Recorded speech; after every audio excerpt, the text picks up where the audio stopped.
Good morning, Your Holiness and friends.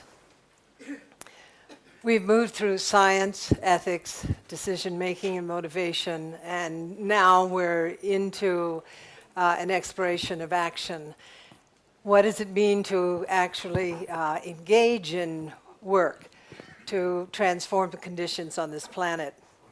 So our friend Dekila is going to talk about the skillful means of activism and how activists apply ethics, science, direct knowledge of ecoregions, and work both from the bottom up and from the top down. And she's going to be using, as an example of activism, her work at the World Wildlife Fund, and specifically her work in the Mekong. Born in Sikkim, a person of the 21st century, thank you very much. Dekila has described herself as a problem solver. She did 5 years of conservation work in the Himalayas, designing community-based projects for issues such as forest encroachment, poaching, and human-wildlife conflict. From there, she moved to the Mekong region to work on climate change adaptation strategies and policy changes towards sustainable hydropower. She has recently launched a new program at the World Wildlife Fund to work with religions on preserving biodiversity, habitats, and ecosystem services that we all need for survival. So, Dekila, thank you. Thank you. Your Holiness, I feel so humbled and privileged to be here to present this to you today. This is the work of hundreds of environmental activists in the Mekong region and around the world, and many of whom are watching right now. I request your permission to share some of our experiences and what we've learned with you. The overview of my presentation today, I have three. 자주. 자주를.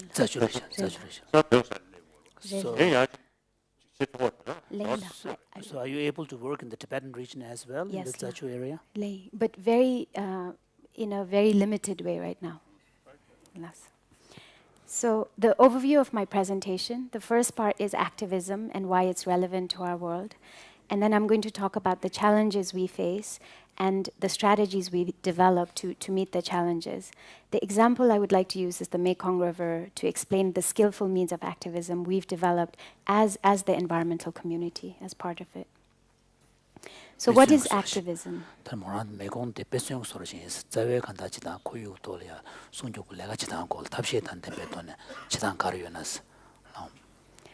Activism refers to an intentional act made to create positive change in our societies. Successful activism is when the positive change that is created becomes a social norm, something that we take for granted.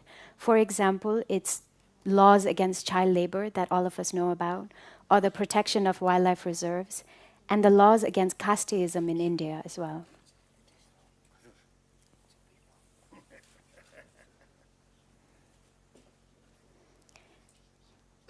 A famous activist that Your Holiness might know is B.R. Ambedkar, who himself was born of the Dalit caste, and when he was one of the main authors for the Indian Constitution, and he used activism in a very skillful way to create laws for quotas, reservation quotas for higher education of scheduled tribes and castes. So this is one great example of how activism is relevant to our world. Generally speaking, there are three kinds of activism. There's the grassroots or community activism. Usually it's somebody that is outside of the power structure. There is market or private sector transformation, where the activists are working within a system. And then there is government lobbying and policy change, which are developing alternatives to governance systems. So these are three general types of activism. WWF, the organization I will be talking about today, is often criticized for working with corporations. But in reality, we actually use all three types of activism in almost every occasion. What I am showing you right now is a map of 200 global ecoregions or ecological regions that represent the world's most important biodiversity. This is the most unique biodiversity. Just as a quick explanation, it's quite logical. The green is where the tropical forests are. The yellow and the brown, it shows how arid the ecosystem is. So earlier in the week, Diana actually talked about the fact that we've exceeded the boundary for biodiversity and the extinction for species. What WWF does is works to preserve the biodiversity in these areas, the habitats, the plants and animals. And then we, as much as possible, try to integrate sustainability into the use of natural resources. We face many obstacles in our attempt to do this. Elke mentioned several of these yesterday. So apathy is a very common one, what sometimes we call fatalism, where even though people know the environmental problem, they actually don't care enough to do anything about it. Inadequate or alternately overwhelming amount of information. What we've seen over and over again is that if there isn't enough information or if there is too much information, it has the same result. People become frozen, they become immobile. They don't want to make a decision. Disinformation, where somebody is actively spreading the wrong type of information. Elke mentioned the tragedy of the commons, where everybody thinks the problem is somebody else's problem. The lack of alternative solutions, maybe we as a scientific, technological community haven't come up with solutions. And finally, when the costs actually outweigh the benefits. There are certain tactics that the environmental community uses all over the world to engage the public and to address these obstacles. So one example I would like to use is that of tigers. There are less than 3,200 tigers left in the wild right now today. So instead of focusing on that, the fact... No. In Tungbe area, in China, northeast China, many tigers, including that. South China. So the whole global population. Yes, it includes that. Yes. But in the Tungbe region, there are also programs to breed tigers.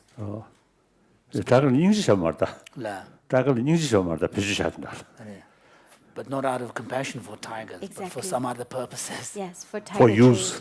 Yes. One bowl of tiger soup can cost $500. Yes. Yeah. So the threat is incredibly high for tigers. Now, when we talk about population, the wild all species, subspecies of tigers together. So when we talk about species extinction and the fact that the decline has been 30% in the last 4 decades, usually people just shut off. They don't want to hear the bad news. So instead, what we have done is create a very compelling positive vision. And the vision that the conservation community created was that we declared 2010 as the year of the tiger. And we held a very large tiger summit in Russia. We invited the heads of state of all the tiger countries. There are 12 of them. And these heads of states came together and made a commitment that in the next 12 years, so in 2022, we will have doubled the number of tigers. So we use these skills, having a positive vision, speaking to all types of power, personalizing the issue, to get people to care about things like this. However, one thing we know is that species conservation is not enough. If we don't engage the communities, and if the local communities don't benefit from this work, then we actually don't have lasting success. In the last 10 to 15 years, there's been actually a great evolution that's happened inside the environmental community. And there's been a realization that the means that we used in the past to awaken the collective consciousness to get our goal, to sign a petition or something like that, is actually also the end. And this has been an awakening for the conservation community. So what I am showing you right now is a poster that represents integrated river basin management. This actually is of Koshi River in Nepal. And what you see here is that every type of community is represented. And the species are represented, industry is represented, private sector is represented. This type of whole of basin management means that we're able to have every decision maker involved, every person that actually impacts the environment involved. And it's a really new way of doing conservation for us. So I showed you the Global 200, and now I would like to show you where WWF US works. Unfortunately, for the environmental NGOs, our resources are limited. So we pick what we think are the most important places to work in. And I would like to direct your attention to the mainland Asia area, where you can see the Eastern Himalayas, the Mekong, and the Yangtze. And what I would like to point out is that they are all connected to the Tibetan Plateau. So indirectly, the Tibetan Plateau is of great significance to WWF and other environmental NGOs.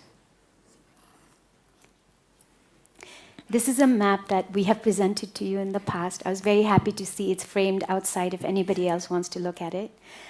This shows the large river basins that come from the Tibetan Plateau. So starting from left, we have the Ganges, we have the Indus, we have the Ganges, the Brahmaputra, the Irrawaddy, the Salween, the Mekong, and the Yangtze. And all of these rivers actually start in the Tibetan Plateau.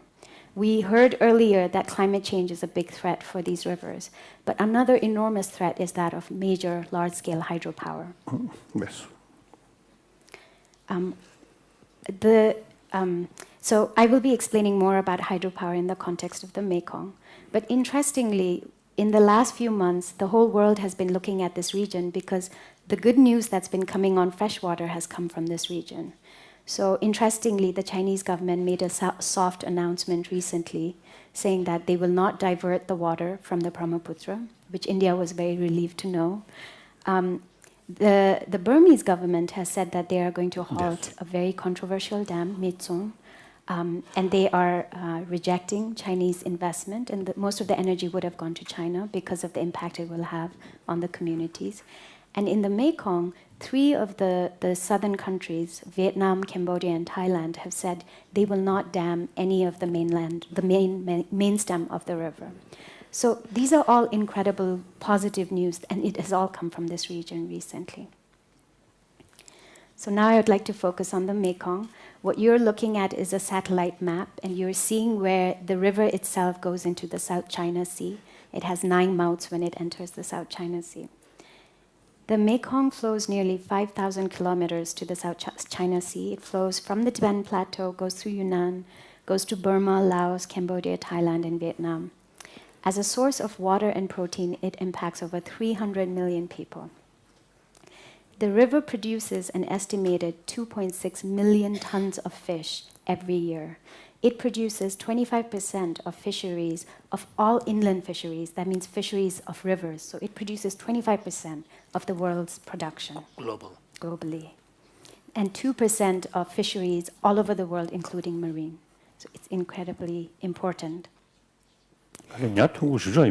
No, so it must be a lot of fish in this river. Yes, it's incredibly biodiverse. His Holiness said that's new information for him. One thing that is very interesting is... His Holiness is asking Tikila, there's a Tibetan saying that fish is the bubble of a lake. Or water. Oh. So His Holiness is asking whether she has the same kind of expression in Sikkim. So that is not very good expression. So it's like his bubble of water. So no soul, no mind. So okay, enjoy. The yabrozu Yes. the crowd saw nyalma So this is an expression that you could find in the Yamdog area, where people rely heavily on fish as a means There's of no other way. living. So they cover their sort of sin, then express that way. So the Mekong is the lifeline of this region. Over 70 million people get their everyday protein from the fish in the river. It provides transport, it provides food, people live on it, people live for it. The Mekong River is the second most biodiverse river in the world, with over 1,300 species of fish. So what are the main kind of types of fish in the Mekong River? Catfish is, so this is the giant Mekong catfish. It is the largest freshwater fish in the world. This is actually what you're looking at is a baby. This is a baby fish. Baby? No. Oh, I see. It grows to be 9 feet long very easily. And the interesting thing about the Mekong is nobody has figured out yet why this river has so many giant fish. Because it has the same geomorphology as the other rivers next to it, the Salween and Irrawaddy, but this is the only one that has over 10 giant freshwater fish species. 듬지신 거 말세. Tsiributo Nishi 제가 냐 춘주 먹고 요새 처음 먹고 줘버려. Martan Tan Tedan Kanda 건조 떨어져 라래 그러고 건조. Mar Tedan Chibuchijan Gita Juchu Shintanal, the Dagger Nyachimbury to Yomaris, the Mekong Mixe Karina, the Tsiributon Dejap to Yomaris.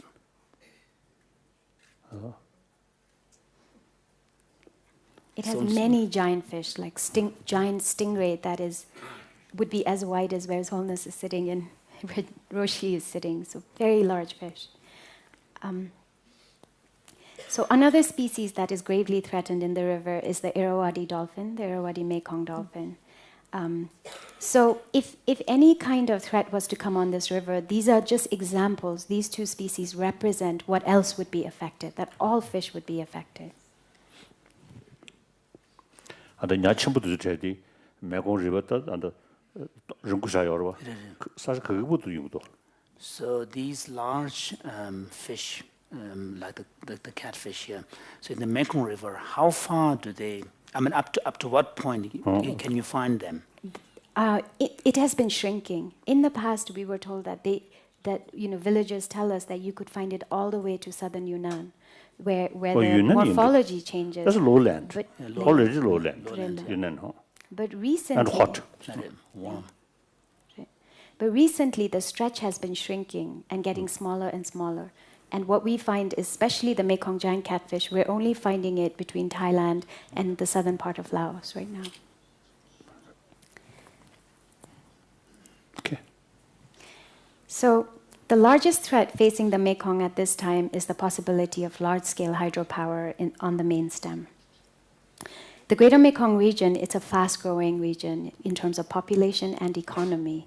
And there is definitely a need for new sources of energy to speed this and to support the population. Hydropower, of course, has the potential to provide clean source of energy. And this brings me to a point that Jonathan had mentioned earlier, which is we must always have a holistic vision. Because while climate change means that hydropower could be a good source of energy compared to coal, in the case of the Mekong, it's actually got a devastating result. So let me explain further what I mean by that. So this is actually, you're looking at the entire river, and what you see are the dams that have been planned up till now on the main stem. So when I talked about how the fish, there are 150 migratory species. So there are many species that actually go all the way up, they spawn upriver, and then they come down when they are adult. Any one of these dams would block this fish from migrating, which means they would never grow to adulthood, which means the species would go extinct. So that is one major impact.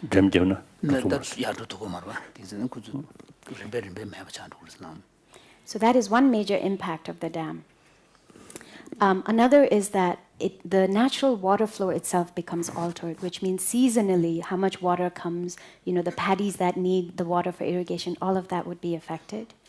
Sediment would be blocked. Now this is incredibly important because the sediment is what makes the delta very rich. And it's the sediment that actually provides the soil for there to be food for the entire region. And finally, bringing up the last issue, which was climate change, the delta itself is one of the three most vulnerable deltas to climate change in the world.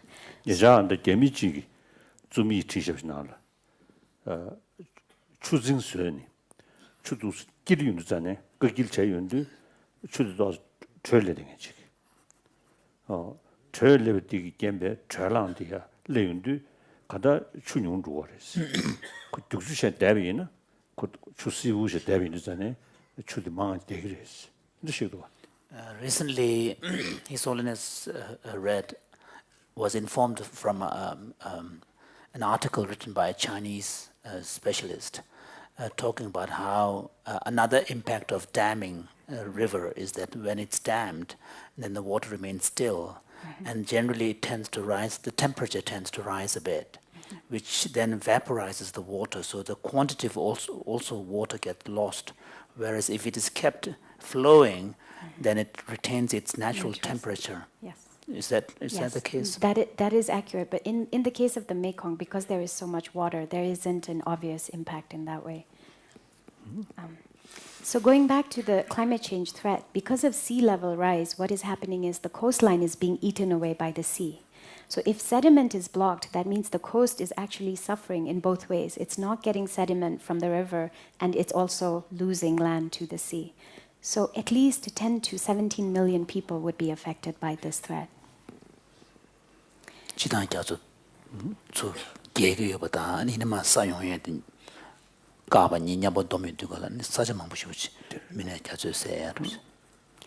WWF has been working on sustainable hydropower in the Mekong region for the last decade. We have carried out several environmental assessments of the impacts, and we have done our best to make these recommendations known to everybody, all the decision makers. And I would say for the first 5 years, we actually had absolutely no progress, because we were hoping that information would be enough and providing the scientific evidence would be enough. So this is when we developed the second part of our strategy, which is institutional analysis. And I won't go through this in detail, but what I would like to point out is that for each level, from local to global, starting with species, habitat, and communities, and then national, regional, and global, we actually identified what institutions were the best levers to change policy or to benefit the community or the species that we're trying to protect. So these are some of the strategies we've been engaging in the last 5 years. We built a broad partnership base. We work very closely with communities to protect species, to make sure their fisheries are sustainable, to provide livelihoods. We work very much as a technical partner to the Mekong River Commission, which is an intergovernment body that oversees the Mekong River. We work with organizations and banks like the Asian Development Bank, and we also work with the private sector like Coca-Cola, which is very invested in protecting freshwater in the region. Part of the strategy is whether... Okay. So one of the reasons why we work with the corporate sector is because this region is incredibly alive in terms of economic growth possibilities. And we have plenty of corporations that are investing, especially in countries like Vietnam. So when we're able to explain that climate change is actually directly going to threaten their investment, we find that they are very responsive to us and they want to preserve the place that they're investing in. So a big part of our strategy is picking the right ambassador. This is the Supreme Patriarch of Theravada Buddhism in Cambodia. He is our ambassador for the Mekong dolphin. And as you may know, almost 98% of Cambodia is Buddhist. So we find that when he talks about the importance of preserving the river, almost everybody listens. And then going back to something Elka pointed, which is the threat of indecision, the threat when decision makers are unable to actually make a decision and use cost-benefit analysis. One of the things that we've really invested in with partners is developing the tools you need to make decisions. So one part of what we've done is map out all the tributaries and the river, the main stem as well as the tributaries, in terms of fisheries. So if you were to put a dam on the Mekong main stem, what the impacts would be for fisheries. If you did it on this tributary or that tributary, what the impact would be. So that they can assess how their communities will react. Another very important thing we've done is, this is a tool we... Can I deal? Share me. Nyati shokoshiruwa. Yeah, shokoshiru. The chuk cheluk chaba domidodi. Kandesilo. Yeah, shokoshiruwa. Laril. Shokoshiruwa. Laril. Kashibuwa. Laril. The nyakora namju dese chu kasurta shu chuk chambu yongedide. Laril. Right. Laril. Dabchu to tell the classic. Natural things doing it. Teach though, young Sadaka Tabare. His Holiness is wondering if you look at maybe there's, His Holiness is wondering if you look at the types of fish in the river there, you can see the differences in the size of their fins. And he's wondering whether that somehow correlates to the type of water they live in. Some waters are quite harsh, like kind of with rapids, and others are very, very calm. Or also climate. Or maybe depending upon the climate, or maybe there's no correlation at all. So he's wondering. You have some idea? Yes, Lad. So north of Yunnan, for example, all the fish are very small. So it definitely makes a difference because the fins are small, and the gorges are very deep, and it's narrow. It's very narrow and fast moving. 그래서는 그 추디 띵는 부슈체 아니 디 도사디 야침부랑 하면 해봐 인상 딘데게 개만 도면로서 추축체 로야 축체 쭉쭉 도축체 这是小个结果了， 쇼 그래 这小个结果了。 흉도 세 kada去属用的在那，到小个结果。 So His Holiness is saying that seems That's to be opposite. illogical because if the water is strong, one would expect them to have bigger fins to I think I'm talking resist. about generally the size of the fish, but I Ala. can find out about the dorsal fins and try in the afternoon. But the general size of the fish are much smaller in Qinghai and Yunnan. So going back to this other tool, it takes about a week to apply this tool, but basically what it does is it's based on the idea of the integrated river basin management. So it looks at the entire river basin, and then depending on where you place 내가 that, 뭐라슈야 내가 대원 들으셨다. 군주 든데 심주체 심주체에 두든디기디 산에서스 흉던 데버요 그래, 지데 그래요. 다텔이야 대변은 매공 리버 차샤베는 데리야 흉 아마격세 랑가직지지 그래. 주 아마랑 격세 어려워. 지가 대마임 그 주양아들이 격세 가요자 다야 아마랑 간이야 안데 춘진 잡다 야한테 양아들 지금 나 야마자 든데 개봐요 그래서 내가 슈긴 돼서 때도 좁던데기도 정말 제바제제 구조 지대변에 구조 3단도가 타주셔야 개봐요 그래서 so what we do is we help 자사유 decision. 야도 들으셔. Yes. Of course, when I was young, in Nobulinga, 네. there's a big Pond. Man-made pond. So a lot of fish. So I always feeding them. So this kind of fish, The third one. Third one my on the friend. left, the first left row. this I never saw. Only this, and occasionally this. I think this one. Both Very familiar. these are from the delta. Actually, those fish are from the delta. So there's I very fond, you see, while I giving her the feeding. Feed.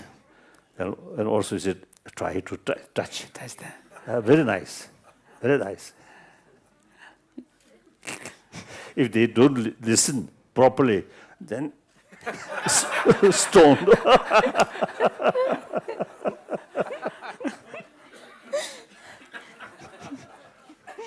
Yes. so the other tool, the more boring tool, uses this idea that the whole river basin matters, and it helps you design where to site, where to actually put the dam, how to design the dam, and then how to implement, how to operationalize the dam.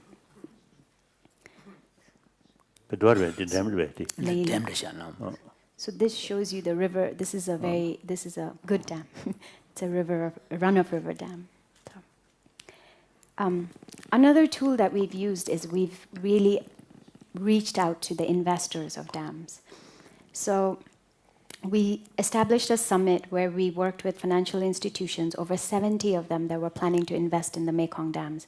And we explained to them how where they actually place the dams and what type of dams they invest in will increase their own return, their own financial return. So we have used financial arguments with the financial investors to explain how much it matters if the Mekong is actually dammed. And the final thing that we did is we reached out to the global community and identified influential countries that are committed to the well-being of the region. This is the Lower Mekong. So one example is the United States, and we were able to get both the state, the US state, and the US Senate to be very involved and to promote and invest, which is very important, financially invest, in a dialogue on this idea of the integrated river basin management with all the governments of the Lower Mekong countries. So the result is that 3 of the premiers of the countries, so Vietnam, Laos, Cambodia, and Thailand, actually began expressing their concerns and then finally came out with a statement saying that none of them would dam the Mekong main stem, and they were calling for a moratorium, a ban on dams on the main stem. So they actually put the needs of the communities, the biodiversity, and their own long-term interests first instead of a short-term economic gain. Now, we have heard that the government of Laos is still planning to go ahead with the dam that they've declared last year. It's called Sayaburi. So they're trying their best to go with an investment that is over $31 billion. So there is a huge investment there. However, even if they do so, we see a great deal of good that has come out of this process. So it is an unprecedented move that governments are actually putting this sustainable idea of and vision of development first instead of immediate short-term gains. Local communities are very engaged and empowered on river basin management. And finally, there is a very strong partnership that's cross-sectoral, that engages private sector, public sector, the NGO community, and local communities. It's really strong that is working to protect the future of this river and its people and species. So I would like to end with the lessons that we've learned from skillful activism in applying this. So again, the most important thing is that it's a positive vision. We've learned the hard way what Elka was talking about yesterday, which is when it's a negative vision, people get engaged for a very short period of time, but they lose interest. When it's a positive vision and we keep the goal in the future, people actually really respond to it. That it has to be personal. Every individual involved who makes a decision to protect something or to harm something has to find an individual personal connection. That we should engage all stakeholders. We shouldn't leave anybody out because we don't know who might be the right lever at the right time. And finally, the importance of dialogue and negotiation, that we can't ever stop trying to have this dialogue and negotiate. So thank you very much. Wonderful.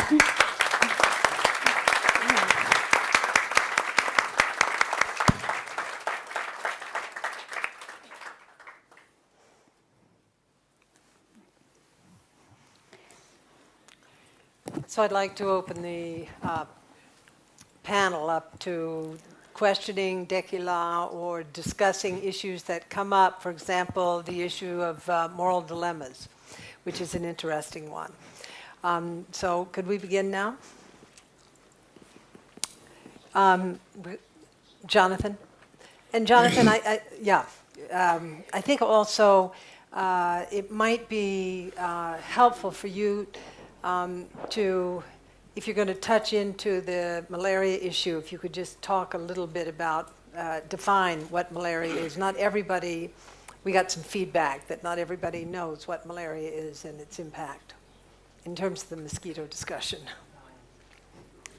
Okay, I was going to have a very direct, more direct comment. Fine.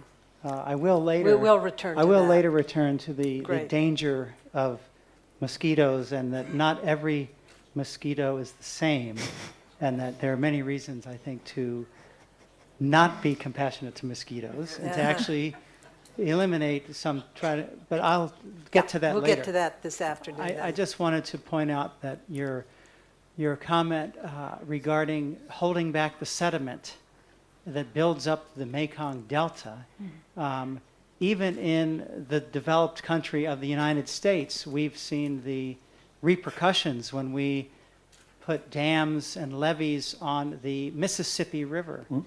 And when we had a Hurricane Katrina, it wiped out the city of New Orleans and over 1,000 people died in our wealthy country. It was unheard of. And it was because we have held back the sediments and the natural protection of that coastal city disappeared.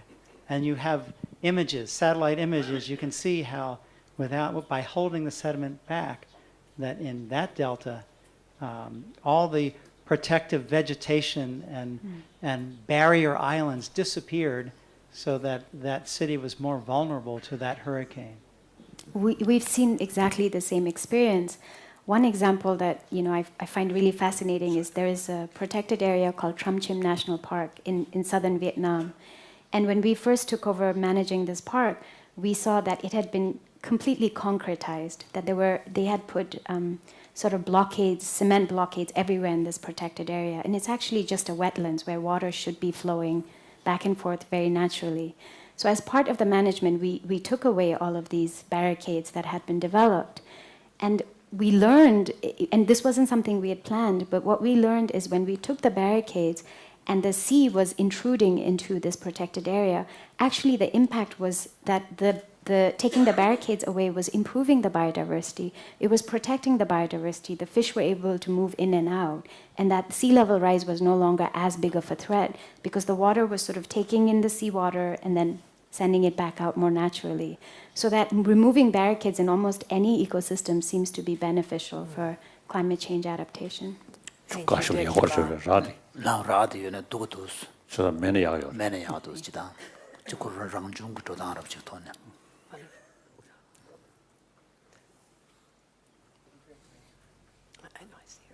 마버디. As I think His Holiness was suggesting, there may be some moral dilemmas here with regard to the fishing. Essentially, this seems like a case of protecting the river in order for people to continue eating fish. And I was wondering whether there was discussion about that amongst your team, and what the different kinds of positions people took about that were, and whether there are sort of long-term ideas that maybe people should eat less fish. So what was that discussion within the WWF and the other and the local communities and so on? 주 송교제 망부지 야 미망부지 초와데 냐스미알이야 덴데 거봐 데데게도냐 냐사마사도 고리야 기체 중요하나서. Yes, one word. It's a very complicated issue. It causes almost any decision that we're making in terms of natural resource management actually has an ethical dilemma. Do we prioritize the community's needs? Do we prioritize wildlife? Do we prioritize forests? You know, it's always a challenge for us to figure out if we're making the right decision. In this case of the fisheries, the team had differing views. Some members felt that since the communities actually fish the giant Mekong catfish, which is so endangered, we should actually put no fishing zones. And some members felt that 70 million people need their protein on a daily basis, and we should actually leave it open. So, like every dilemma has a compromise, our compromise was that there are areas where the fish are actually spawned, and those are called deep pools, and that's where most of the freshwater biodiversity is. Those areas are no fishing zones, and we work with the community to say, if you actually protect these areas, you are more likely to have fish in the future. And then the areas that are open, that is where the communities continue to fish, and we don't actually make any kind of management decision on that. Can I have a follow-up? Yes. Okay, so it seems like then the reasons that you were protecting fish were about the different species of fish, the ones that were becoming endangered, rather than being about individual fish and fish suffering, for instance. So I'm wondering what were the reasons for protecting species rather than being concerned about individuals, given that this is a kind of Buddhist context? Wow. I wish I could defer this question to His Holiness. Maybe His Holiness would like to answer this question. No, I think the question was specifically directed to you.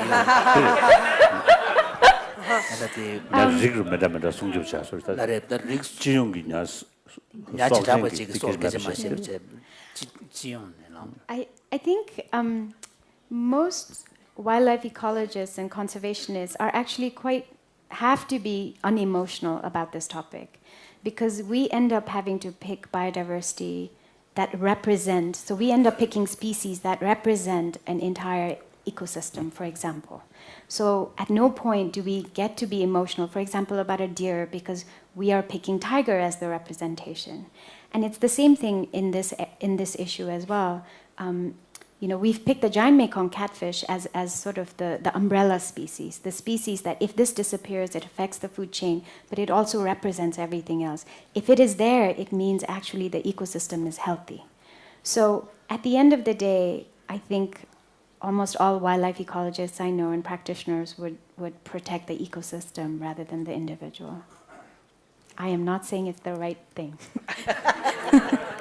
You know, Claire, I would love you to reflect on that for a minute, because I think that's very salient in terms of your presentation and your work. Well, I think that's particularly interesting, because it seems like you were saying, well, we're protecting the species in order to protect the ecosystems.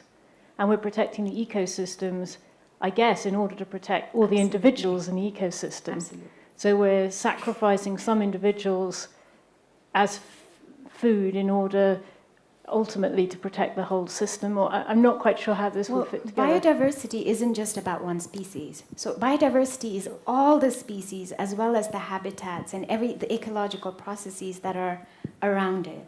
So that I mean, it frightens me to use this phrase, but that's the greater good. And so whether we're talking about a tiger or a giant Mekong catfish, those end up being individual species that both on one hand get a lot of attention because they represent the biodiversity, so we invest a lot in protecting them, but also in some ways are sacrificed because they are so prized by communities or by people. So they are both a sacrifice and a rallying cry in a way.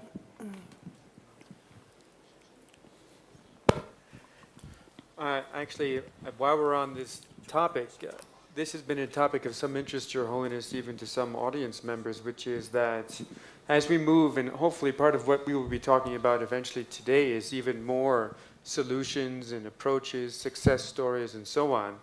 We've spoken about the problems, but we're also hoping to speak about the good news. And certainly, activism is part of the good news. And I want to ask you in a minute about, or perhaps a few minutes, about your activism in the Himalayan region as well. But one question that does come to mind that I might even address to yourself, Your Holiness, is this question of difficult choices. There are times when it would appear, and we've already seen even in the context of the Mekong, that one makes a choice to create actually some suffering, to know that there will be some suffering, but in order to achieve some other goal. Another difficult choice might even be, we've spoken a lot about mosquitoes this week, would be mosquitoes. When do we make the choice to actually maybe kill some mosquitoes, even not just the one that's biting me, but a whole population of mosquitoes, because they are creating such a danger for malaria. Some audience members have expressed to me a confusion about how do we make these choices? What is our guidelines? How do we sort out the difference between creating suffering and benefit? Is it about trying to create maximum benefit, even if some suffering must occur? So I'd ask Your Holiness if you could comment on that. That would be very helpful. I think we already discussed, you see. Yes? That junjuna sungsaji, that gabachiju, pantochiju, that is samdaru. Loso. Nijarlo mi kasore, mi kaso dunga mabichetuna, reptiche. Da chik choice shabado, da tepkin mabista. Right? And that gabachiju da jashun samdaru. So we did actually touch upon this already, and His Holiness was saying that he cited from Shantideva's text. So when we are confronted with a particular situation where we have a choice, then of course we need to make the right, but if there is no choice other than to sacrifice the well-being of one for the benefit of the other, then of course we have to weigh the pros and the cons. What are the negative implications, consequences of a particular course of action versus the other? Then we also have to take into account the larger question of the greater benefit of the greater number of beings. So these kind of considerations then need to be brought in. Case to you. So it also may differ from case to case. And then again, Ajala said the species or the rigor chigria. Depending on the approach to Kagarisha. Yes. Approach to the same days. 동해민들보다 더한데버리 랑도 찍버리사 디치전에 야천에 왔다. 나래. 봐. 나래. 다한테 릭직디 패지다 지 가소래. 쿨육은 지도 소리지. 다음에 심리야. 심리 공부샤레스. 나래. 다시 쳐버렸어. 나래. 메도디 공부샤도 다시 쳐버렸어. 나래. 디 메도디双대이 비신 저기 좀 말아. 만저 직답하게 지도 영향을 주기. tako kombuchi ki cha yong yin zidu ki cha gen yin ba en ko kombucha de mix ta ta shor shor din shin shin bin da din shin ru ra de shin de sha. So here Claire, you brought up simjeng zao me che ngaran zu da khuryu na ya rik na zo ji yo yin ya hu sha da de yun sha ru sa ka zao sum sung che. So Claire, you brought up the considerations that people bring into their ethical decisions that they make, and brought up the question of, kind of ethical consideration of compassionate concern for individual beings that have the capacity to suffer and experience pain on the one hand versus protection of a species. So here, so the general kind of perspective The should very be motivation, I think, is different. different. So His Holiness wants to point out that there are different motivations and considerations playing here, because You should when we protect them because they also have the feeling of pains and pleasure, just like me. So from that motivation, you should protect, then there is no difference, because all individuals, beings within a species or across species. Now another motivation. This planet is our home. So these different sort of trees or different plants and different flowers is something like ornament. So we naturally we pay more attention. Some plants or some flower, very beautiful, very rare. Now we take special care in these things. Not because they also have the feeling of pains and pleasure, but we love that. It's good. More variety. And particular one thing, very, very rare. So we take special care. So there's different motivation. Yes, Lare, no. So, Lare, so the species protection argument versus argument for caring for sentient beings by virtue of their capacity to feel pain and pleasure are two different considerations. The species protection may be similar to the example that His Holiness gave. For example, in a forest, you have all sorts of trees, but if you know there are particular varieties of trees that are very rare, and then we can say we need to pay special attention to protect them because of their rarity. So the species protection argument is operating in that sort of. rarity is go marta. Right. Yeah, of course, it's only so that it has a value and it is very rare, extremely rare. It's something It good, needs something beautiful. Something beautiful. Otherwise, the ugly and the bad thing is better to Get rid. eliminate. No better. Just like sometimes we visit some zoo somewhere. Let it choose. Some animal. You see, we bought some living fish from here and fed, Feed, yeah. feeding. Wait, John. From the viewpoint of, you see, concern of their life, how can we can do it? To that lump. Sacrifice few fish, Fish, Lare. and then feed. And also tiger. I saw one I think a documentary film in northeast China. It's a cat, breeding tiger, and I saw some living chicken or hen. That chicken is real. Hand. Hen. Put there, and then rising. I cannot see.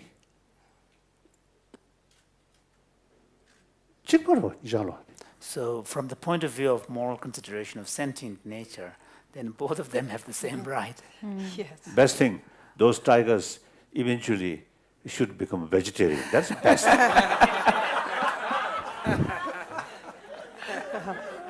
I think you see some cat, you see fond or zamba, or bread. So gradually they also become this vegetarian. So tiger and these also this same species, same groups. Species, no? But that brings up another very interesting ethical dilemma, which means that we're interfering in the natural order of nature, if we're trying to make them become vegetarian. You're from Buddhist community. So I think Buddhist practice is actually against our nature. And attachment is part of our nature. Part of our nature. Nature, yeah. We deliberately try to reduce these things. So actually, genuine, so serious Buddhist practice is against our present our nature. Nature, yeah. All this negative nature, based on ignorance. So essentially, Kazure, without that, it's much happier, much benefit. There is possibility. So we deliberately, intentionally fight, which Go is against nature. egoism, right? Egoism or attachment. So it looks like almost, you see, against human nature. So, So your next job is going to train tigers to be vegetarian. I don't know how to convince my bosses. You've been a problem solver. This is a good one. John, you had a follow-up on your question. I wanted to be sure I understood His Holiness. I think I did, but if I can restate it as I understood it, then it seems to me that when we we seek to preserve all beings and to benefit them as much as we can. When we face a difficult choice, maybe an ecosystem is out of balance and many individuals will be harmed, we might need to face a difficult choice to harm a few individuals. In that case, when we have no choice, we choose the path, the action that will lead to the maximal benefit for the longest period of time for the most beings, based on our wisdom, based on what we can know. That seems to be what you're saying. I think mosquito, perhaps I think that can be done. I think the place where a lot of mosquito, we can arrange because of the form of their food, water, and possibly some sort of blood, maybe. And then individual human being is a net kasa. You use nets to protect. Nets. So we have to provide some sort of sustenance. Food. Food. I think you agree. What do you think, Canola? I think possible, right? Yeah. First Mathieu and then John. So, well, it might be farm from supermarket for mosquitoes and keeping the maybe difficult because the mosquitoes will spread out of control. But since I have the mic, what you said, His Holiness, looks very much like the among the Western ethics, they call utilitarian. Utilitarian is utilitarians la but the problem with this utilitarian view in the West is about pleasure, maximizing pleasure. So they would argue that if you have 100 slaves, making 1,000 people happy, that's fine. So the problem with the utilitarian is the definition of well-being and avoiding suffering. So that's why we need a compassionate and wisdom utilitarianism, not just the normal version of it, which is just maximization of pleasure. Because then you could say, okay, 100 people slaves, 1,000 people happy, that's fine. So that lacks wisdom, and that's not a proper understanding of what genuine well-being or happiness is. But basically, it is about a very wise calculation of short-term, long-term, a small number of people, a larger number of people. So that's, I think, Buddhism could be maybe a compassionate, wise utilitarianism based on basic human values.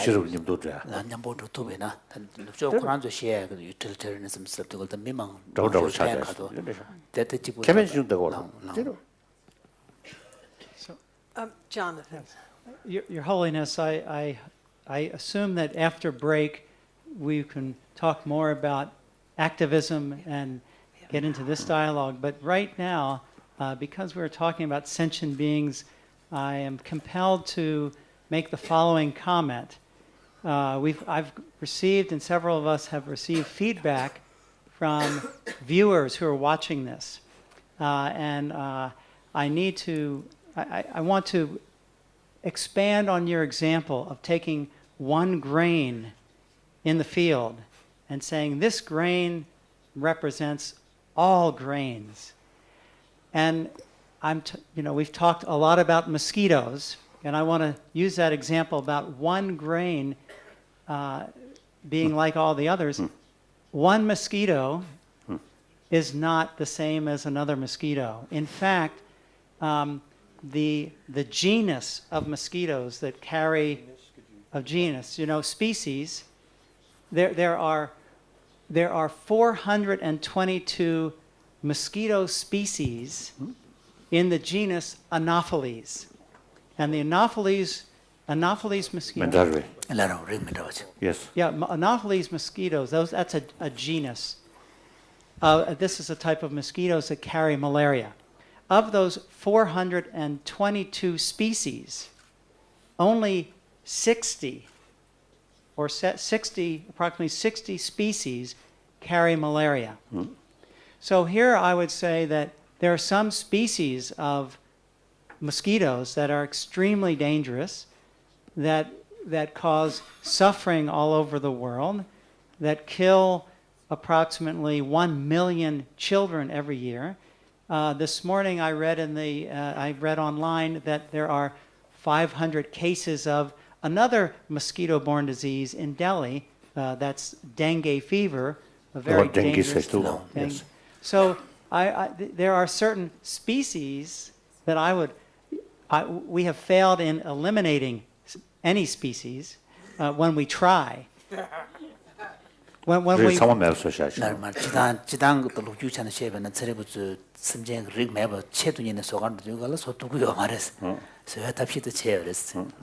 So when we try to eliminate a dangerous species like a specific mosquito species, we always fail. It's only when we accidentally destroy the ecosystems that we can But anyway, my key point is that there's a lot of suffering that many organisms that are sentient, mosquitoes, parasites, these are sentient beings. They respond to pain and they move forward and backward. Yes. Even E. coli bacteria. So there are many species that cause suffering that I think that if you were to trade off, you would want to get rid of them and even kill them. 그렇죠. 소자리네 너가 쉬부지용에 그 이콜라이 그 박테리아서 말레리아 키팅들이 하고 소자들에대 얘는 그거 채서진 때제 대주야 매번 쏘고 여러분이 연구를 봐서 그럼. That's true. As the other day I mentioned that when we use the word human right, so some kind of a special right. Right? We have the sort of right to use others for the life other living sentient being. So we all have the same right for survival, for at least less disturbances.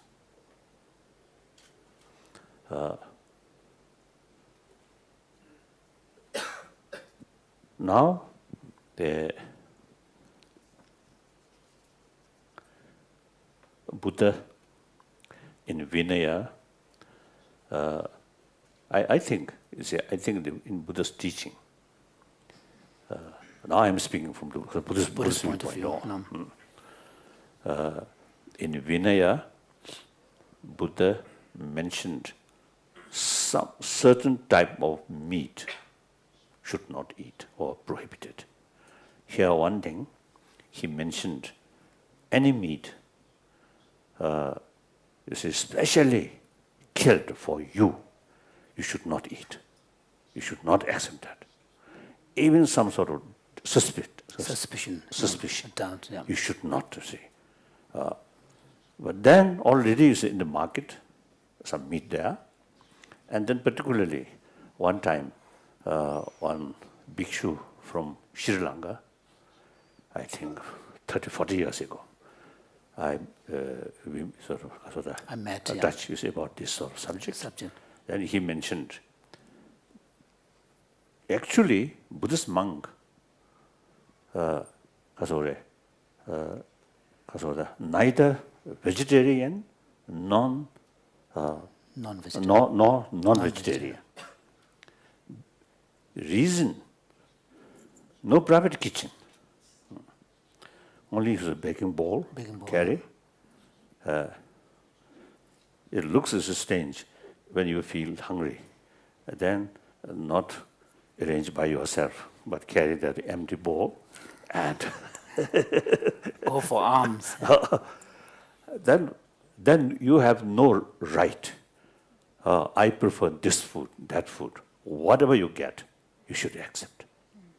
So from a family, vegetarian, you must accept that. Non-vegetarian, you must accept. You have no right is to demand, I want that, I want this. So, in Vinaya, Buddha not It's a prohibited. monastic disciplinary text. The dijore, jabal chuang mainam sa sikchi. Ching dui. Chado de ching we. Jabal chuang mainam sa to di chan jibe ina shisha ma do paji so jabe sha paji manjibe so chi. Yes. Yes. Ching dui sikti. But did you but anyway, so that Buddha taught the general public. Now his visit Langa, the people there say too much eating meat. So that circumstances Buddha taught you should not touch any meat. So in India, generally, as I think you or someone mentioned, over 400, over 400 millions Indian in India, this country, a lot of vegetarian. And Indian vegetarian food is more tasteful than Chinese vegetarian food. Very good. So in some area, whole village, vegetarian. One occasion I visit Kumbh Mela, Mahakumbh Mela. It's a great prayer gathering on the banks of the river, actually a confluence of 3 rivers. Allahabad. And millions of Hindu pilgrims. Allahabad, I think few weeks. So the number of pilgrims, over 75 or 6 millions. All vegetarian. If we Tibetan gathered that number, I think a lot of animal meat. Butchers may become very busy. Very busy. So I often was telling a Tibetan, look, India's tradition, over 75, 76 millions gathered. No single life, you see there, because of that, killed. So there are very strong tradition. So I think it's a Buddha, is it there? Because of the express not that much sort of strict, because of the restriction. In some area, he mentioned because of that very restricted. Yeah. So American because of the lifestyle, we need is a little bit sort of more effort to increase vegetarianism, right? And then also some of the European countries like Poland, they eat a lot of meat.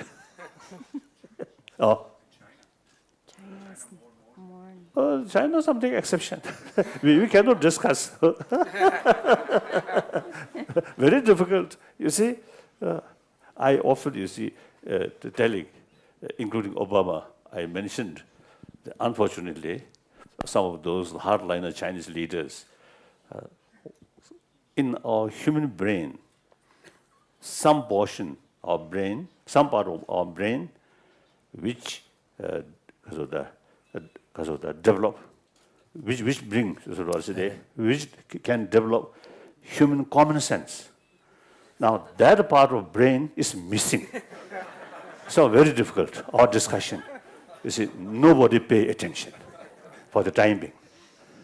That does not mean Chinese people like that, no. Chinese people are realistic, hardworking, and traditionally Buddhist country, Buddhist people, Buddhist nation. So nowadays, according to some information, around 300 million Chinese are Buddhist in China. Nearly 300 million. So from that viewpoint, the biggest of the Buddhist countries the largest Buddhist country. So in any way, like that. Your Holiness, thank you so much. We're going to take a tea break now, and we'll come back in 15 minutes, and let's begin with Diana. Thank you. Yes, Diana. So I'm going to ask our participants. We've been working with moral and ethical issues in the past 30 minutes and past several days. What I would like to do is to, once again steer our inquiry and also our discussion more specifically toward activism. Okay, and may I?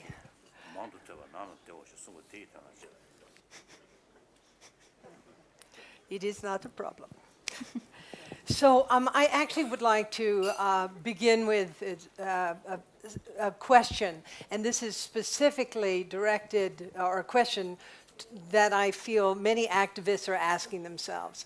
And that is, what do we feel are skillful means for activists who are dealing with issues relating to making choices that create suffering for an individual or for large groups of individuals, but might be the best decision vis-a-vis the long term? How do activists deal skillfully with moral remainder? That is, having been, in a decision-making process where it's a moral dilemma, suffering is going to be created, short-term, possibly long-term, for a small or large number of beings. And the activist has to make a decision which causes suffering. What do we do vis-a-vis moral remainder? And I would like to direct this question actually both to His Holiness and to Decula, because I'm sure she's been in that situation often. That's a repetition. We already discussed. His Holiness saying that we have already discussed the question in one form or another. So Decula, I have no answer. Okay, all right. Yes. Decula. But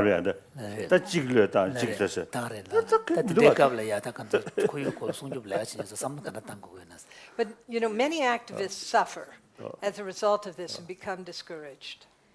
Yes. But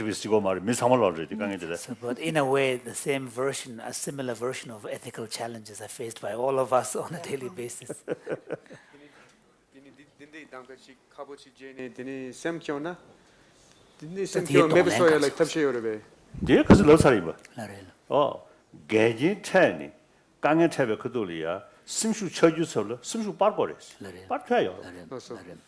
So it's only said.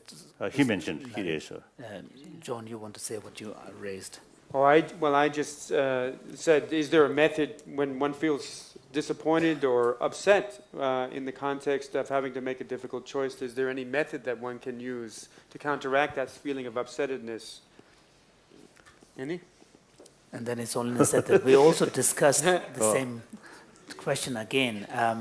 In these kind of situations when there are challenges, of course, people can respond to this with kind of despondency and discouragement. But on the other hand, there is always the possibility that you can respond to this with greater enthusiasm and commitment. Thank you. Decula, do you have a reflection? I think human history, I think at least a few thousand years, I think humanity faced a lot of problems, but we never give up. So that means human civilization.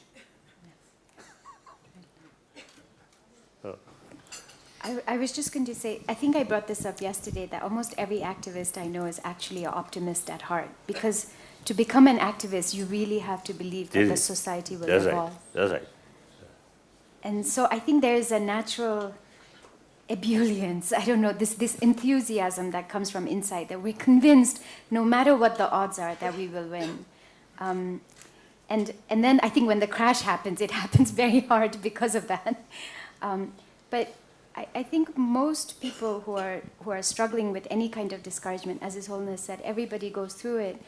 This whole, what Elka pointed out yesterday, to me has been the most valuable lesson in the last, I became an activist at 15, so all that many years, 20 years, is that if we have a long-term goal, And we see that we're advancing towards it. Even if it is one tiny step at a time, it makes a really big difference. If it is a short-term goal and we're just doing it to stop something, or we're angry and we're protesting from anger, then it actually never goes anywhere. So finding that joy that Jimbala you presented has been, for me, has been the solution. Wonderful. Could I ask? I think when we face difficulties or obstacles, one major factor is your own stand must be truthful, honest, genuine. Something, because basically altruistic sort of the attitude. Then, no matter how difficult it is, they say we have truth, honest, the strength of truth. There's no reason to feel discouraged.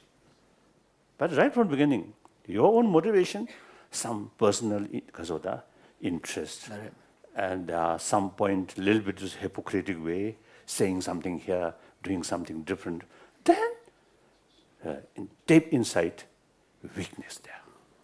How can face challenge? Because of weak sort of the inside weak. Weakness. My own experience now 70 because of that. Now on Canada, over 76 years, right? And my life, you see, I think I usually say telling, at the age 16, I lost my freedom. At age 24, I lost my own country.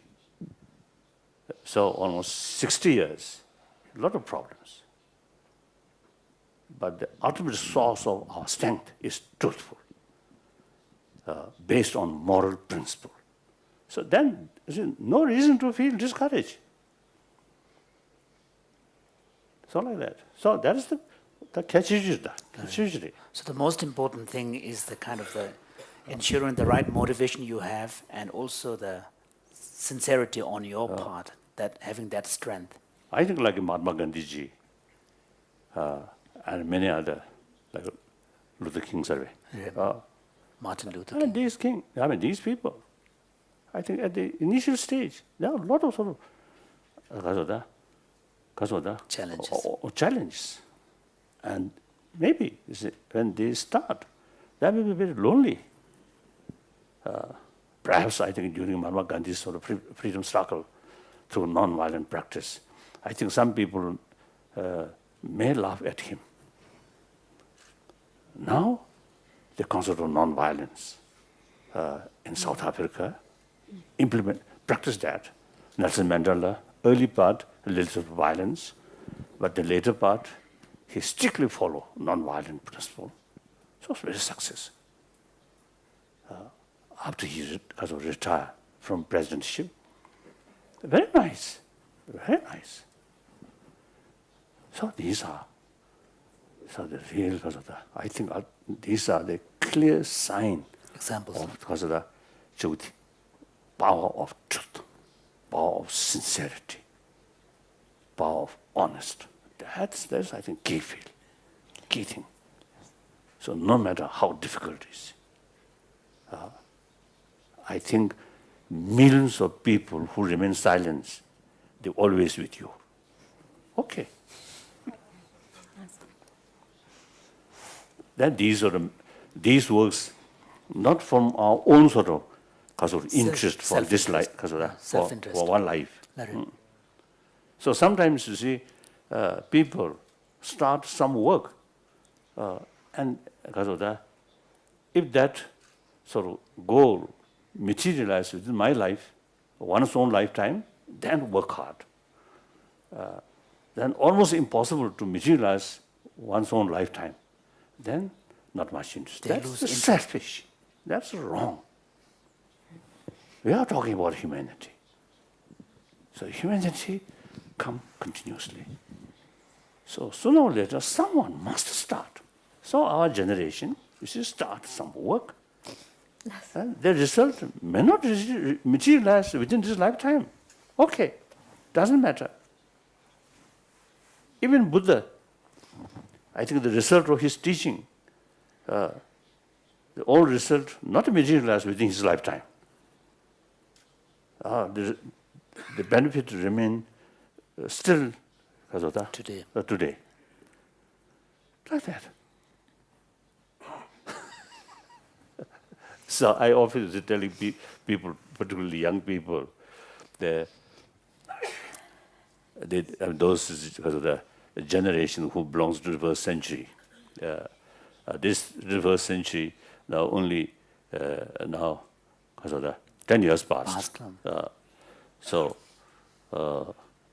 almost 90 years is in the coming yet to come. Or because of the 98 years to come. So this generation, you see, they have the responsibility to make new shape of the world, which in this moment sometimes looks like our wish, right? Or dream.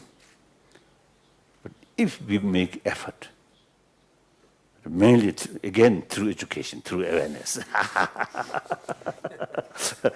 so possible, you see, to achieve. But then, so I often say telling those young people, I may not live, I may not see that result, but either I will be in heaven or hell.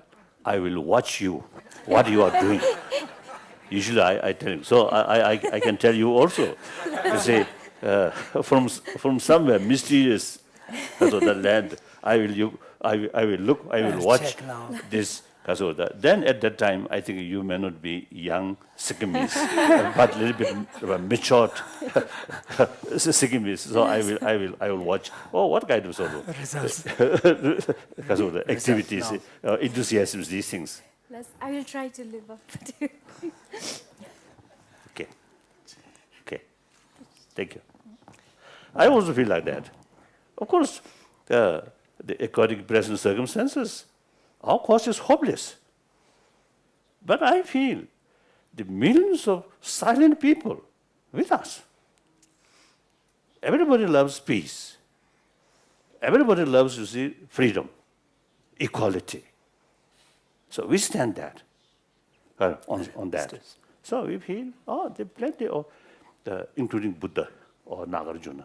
I feel like that. So then, these are the sort of the source to bring courage, inner strength, courage, determination.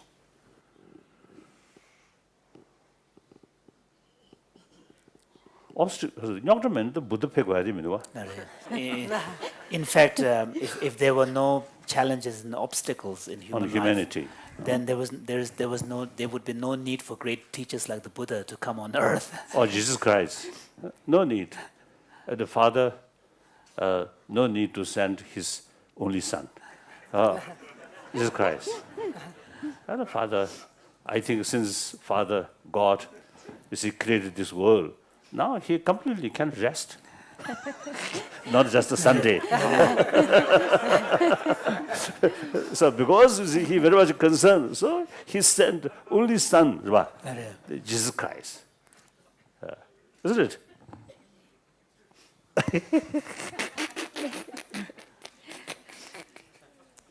So one time in England, I think the follower of John Main Center institution, right? So they, my very close friend, Father Lawrence. Lawrence Freeman. Invited me to explain. It's a group of their followers to his community, genuine sort of Christian practitioner. So they give me one sort of difficult task to explain the gospel. Selected passages from the gospel, 4 gospels.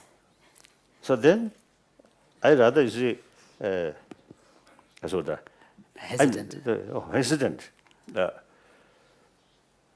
reason I am, strictly speaking, non-believer. No concept of God, isn't it? Self-creation. So a person who really train, learn, practice that way, explain the the existing of God, Creator. Difficult, but I try my best to explain. Then I think 3 days, maybe 3-4 days, that many audience really felt my explanation really strengthened their faith towards God. So I done something. So not fail, at least not fail. I want to share with you. I often, you see, my public talk, including some Buddhist lecture, also I mention, look, the theistic religious sort of tradition, tremendous faith to God as a creator, as our Father. So that total submission to God is actually reduced self-centered ego. You mentioned the emptiness. Self-emptying, kenosis. So Buddhists, both, you see, accept the extreme self-centered sort of attitude is the source of problem. So you see, use different method. Theistic, God, Creator. So that reduce more or less same effect. Buddha, you see, Buddha, since you see, he more sort of Emphasize. His philosophical viewpoint is law of causality. Then through that way, you see, he emphasizes selflessness, reduce, and infinite altruism, also reduce self-centered attitude. So goal is more or less the same. Because the goal, objective. Different method. The objective is the same. Yeah. Like that. Sorry. 내 땅바를 가서 우리 장가를 집에서 저기 온다. Sorry, someone said he feels that he's interrupting too much. No, on behalf of activists all over the 양해지 world, 인터뷰 thank you. 주시네요. 장상 어디시 어디 삽샤 멤버. Yes, 삽샤 멤버잖아. 그러면 식무배. 김맨. 식무배. 자살로디 되는 삽샤 멤버 아주 식무배. 자. 바로 록하고체. Yes. 이네 살마직 샤체. I know. 그 때문에 아니 멤버는 발라발라 세서.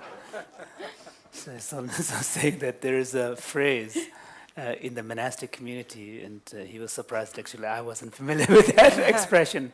It's called Sabsha member, which means if you let him sit, then he's loud like a burning fire. So people who cannot go around, but if he's given a podium, movement little difficult. But once you sit comfortably, then endless talk.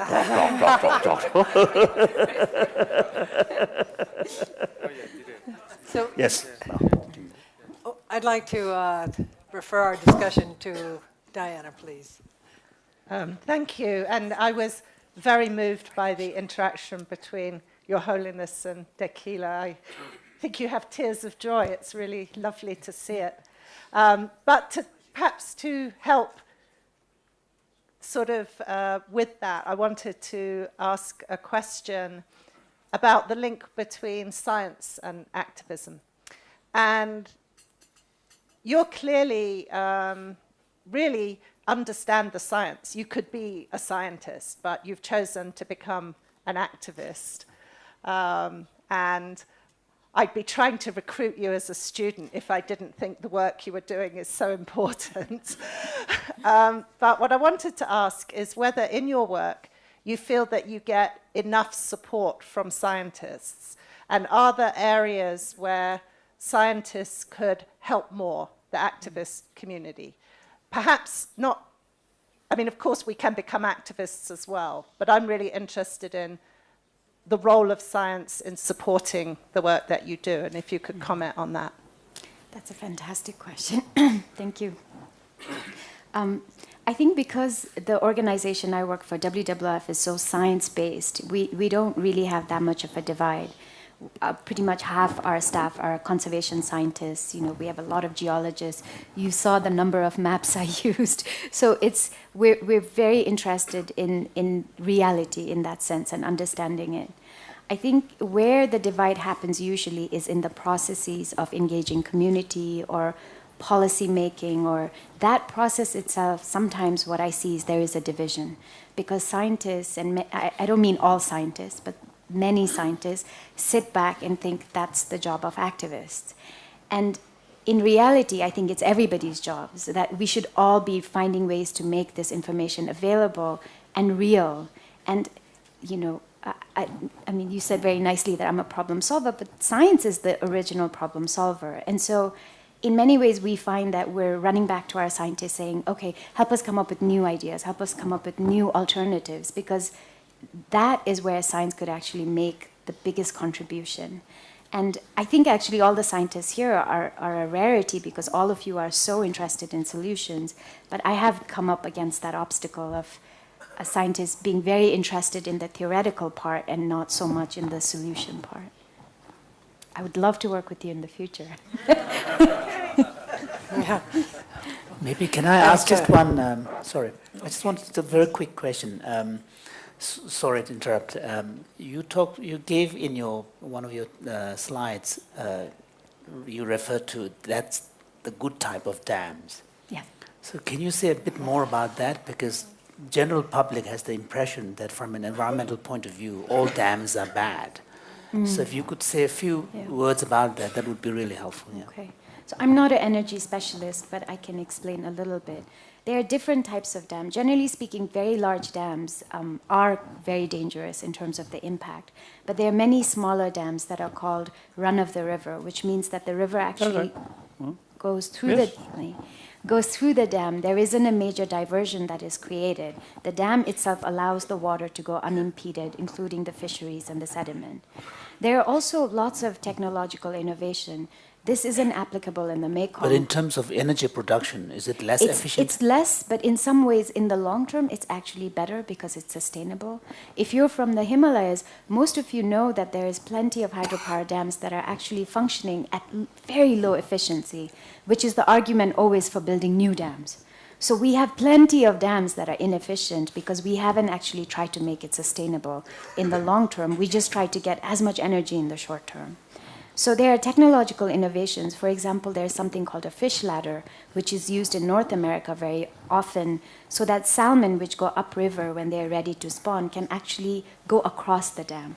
Now, this is because there are very few fish species that do it in North America. In the Mekong, there are 150 migratory species. There's no way that could happen. But this is where science can actually help us come up with a lot of innovative ideas. Thank you. Elka. I want to thank you, Dekila, for not only being the person who's most of the century, but also the person in this group who's most walking the walk. You know, we're all very good at talking the talk, but you really are walking the walk. But let me ask you a perhaps challenging question. When you do activism, you always have the alternative between engaging a group on their own terms, you know, within their own language, their own value system, and it's a good way to get their attention. Or you can try to change the value system.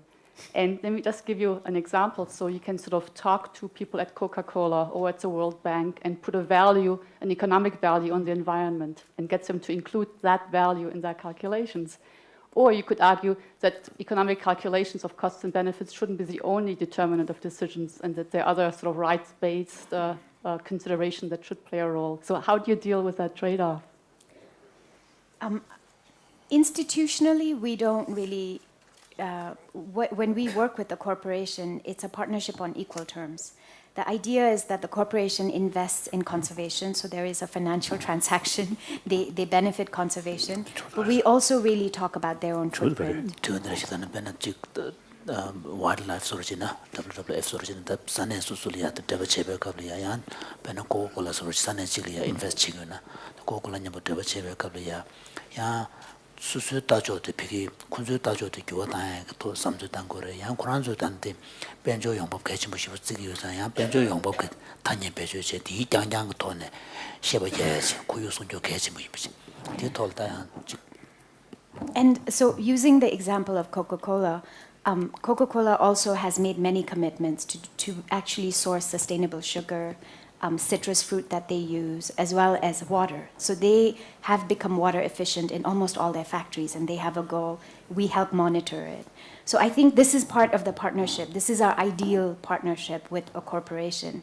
But that took 10 years to happen. And what's been interesting for me, I think I've also evolved as an activist. When I was younger, I was always yelling that everybody should change. And what I realized through partnerships like this is actually by not doing that, we've created a partnership where they've responded. And it's actually ended up being much more beneficial. Because Coca-Cola initially just was a philanthropic donor. They just gave some money for the preservation of 3 river basins. And it gradually evolved to this conversation where they were worrying about water in general. So then we started talking about protection of river basins. And then they made this major commitment saying they were going to change. Now, the ripple effect it created is that we had aluminum producers that give their aluminum to Coca-Cola coming to us then saying we would also like to invest in making our own supply chain efficient.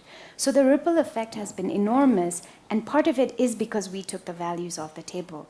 It doesn't mean as activists that I don't want this to happen all along, but that by creating this conversation without that polarization, it's actually been really beneficial. So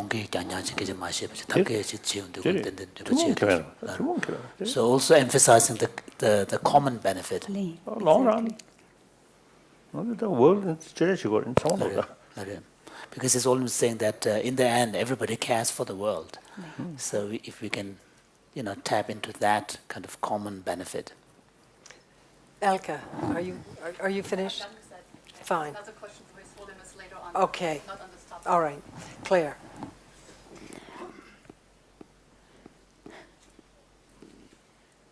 Yes, I was wondering if you could tell us something about the role of women in the activism projects you've been engaged in.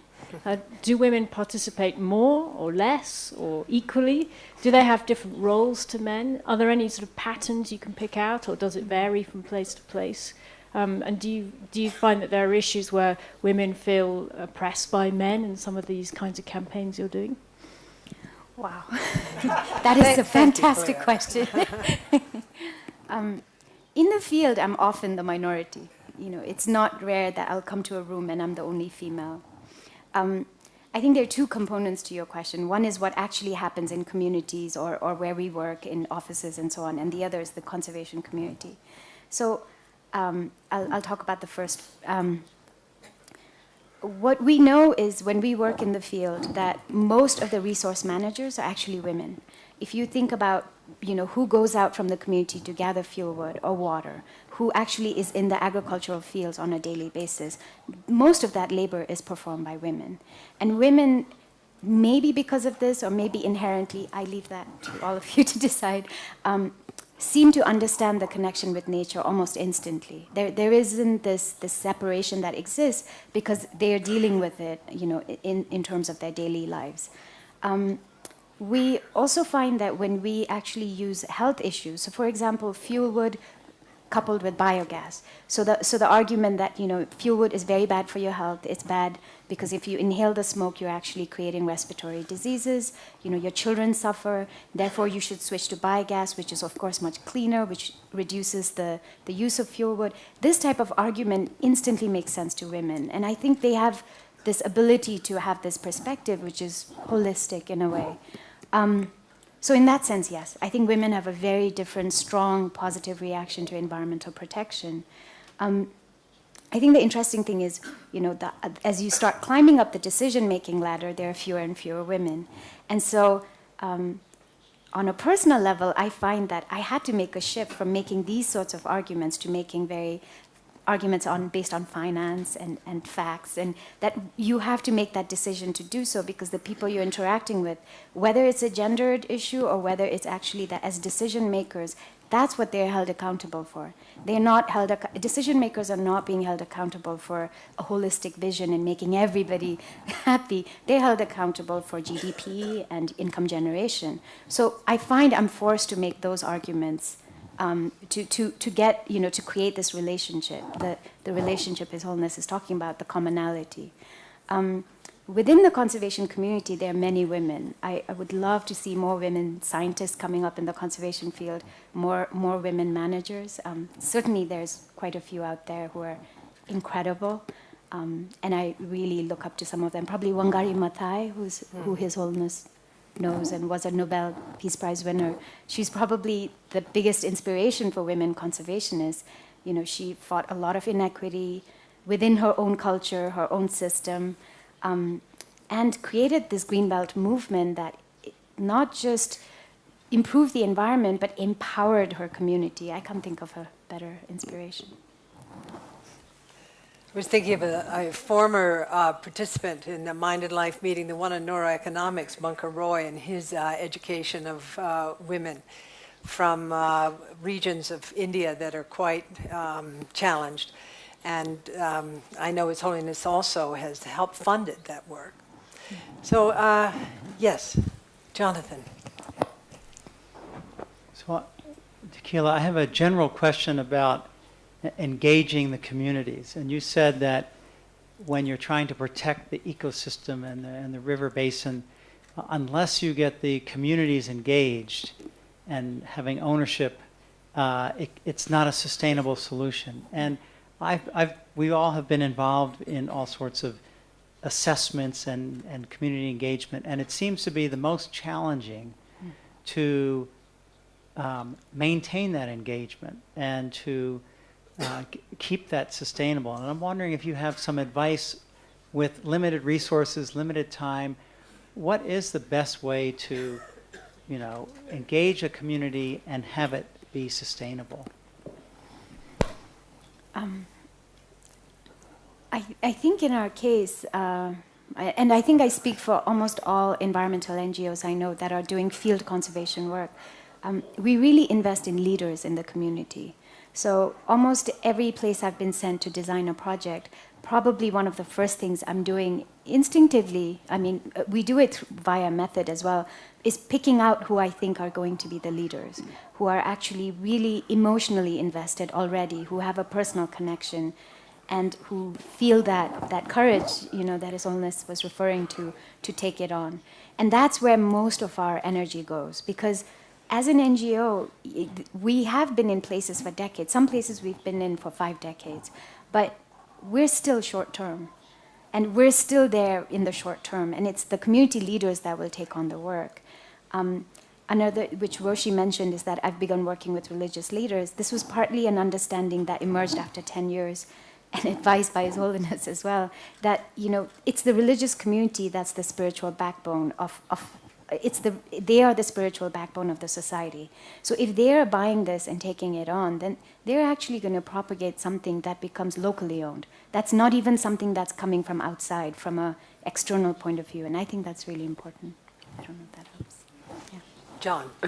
That sounds like, I think a lot of that is coming from actual very concrete experience. And I know one of the important issues here is one sort of thinks globally but acts locally, as they say it, that the relationship between the local and the global is important. And in that spirit, I wonder if you could share some concrete experiences you've had with conservation and environmental issues in the Himalayan region. I'm especially interested, I've heard a little bit about some of the activity in the monasteries. I saw a wonderful picture, Your Holiness, of a group of monks with they were wearing their robes, but they were wearing a special sort of vest, and they had brooms and garbage cans, and they had just gone out in the neighborhood and cleaned up a bunch of garbage. I don't remember what monastery that was from. From Nepal. But in Nepal, I think, yes. So I'm just curious whether you could share even some very concrete types of activities that are happening in the monasteries and elsewhere in the Himalayan region. The work that you're referring to is actually by Rangjung Koryuk Sungkyop Tsokpa, which is headed by His Holiness the Karmapa. There are 45 monasteries and nunneries that are doing environmental projects of all kinds, depending on the monastery's own area. So we went through now, I think this is the 3rd year, we went through several training conferences where first we had to explain, carbon cycle and all of those things. And we're at the point where each monastery has picked a set of goals that they want to work on.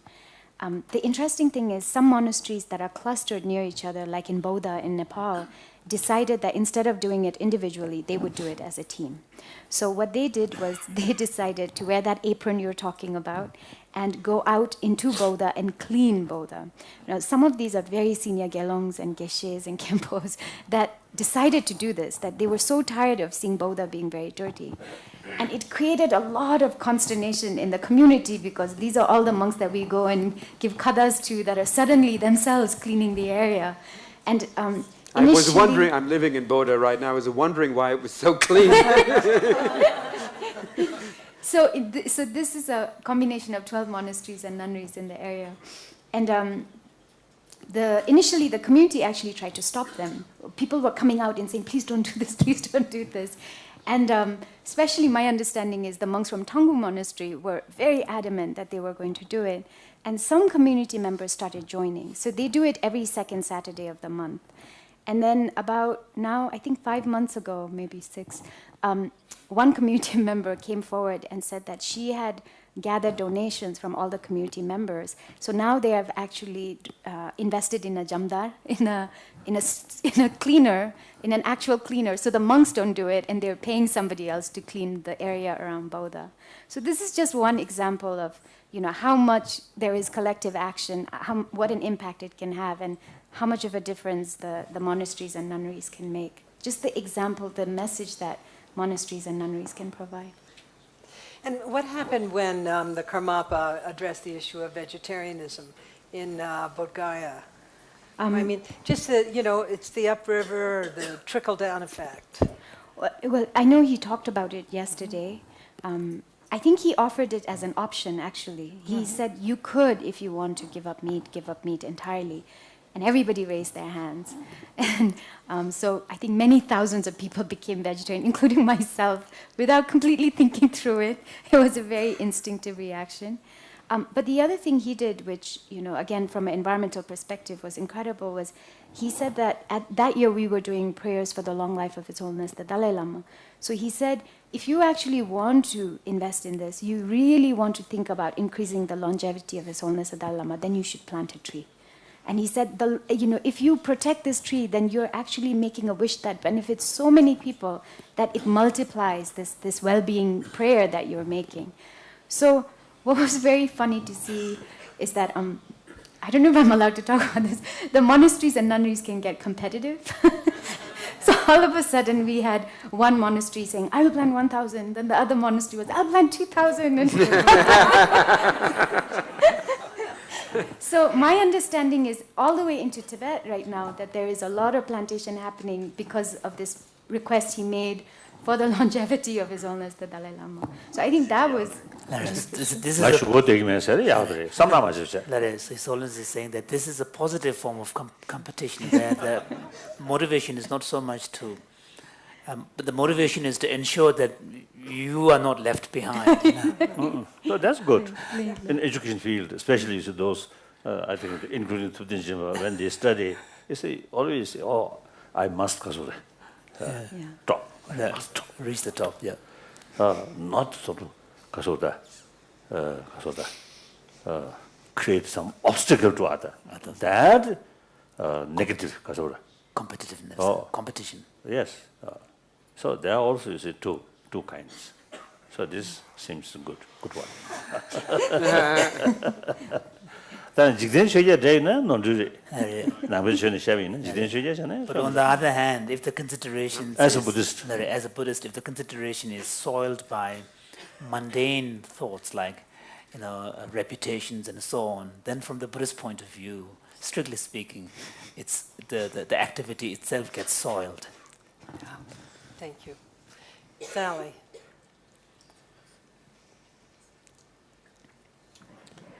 Before the break, His Holiness had talked about the common ground among the religions as not being about beliefs in God, but about human flourishing and well-being. We all agree about that. And I wondered about the connections between the religious organizations and the NGOs that work with you at the on the ground level, and whether it's similar.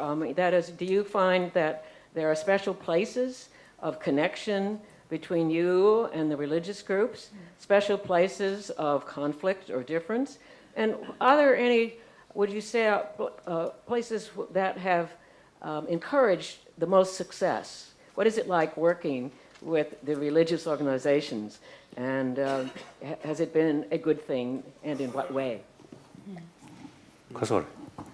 단도 군주 가나지나 주로 편수 그 튼서도 랑돌랍제간 밥고 근데 이제 그런 줄 내가 망보지 한 산에 소소 제베가 주제고 우리다 거 같은 데가 지도가리야 갑가실 튼바다 갑가실이야 따담 몇 튼바데 강에 되기도 했어 지금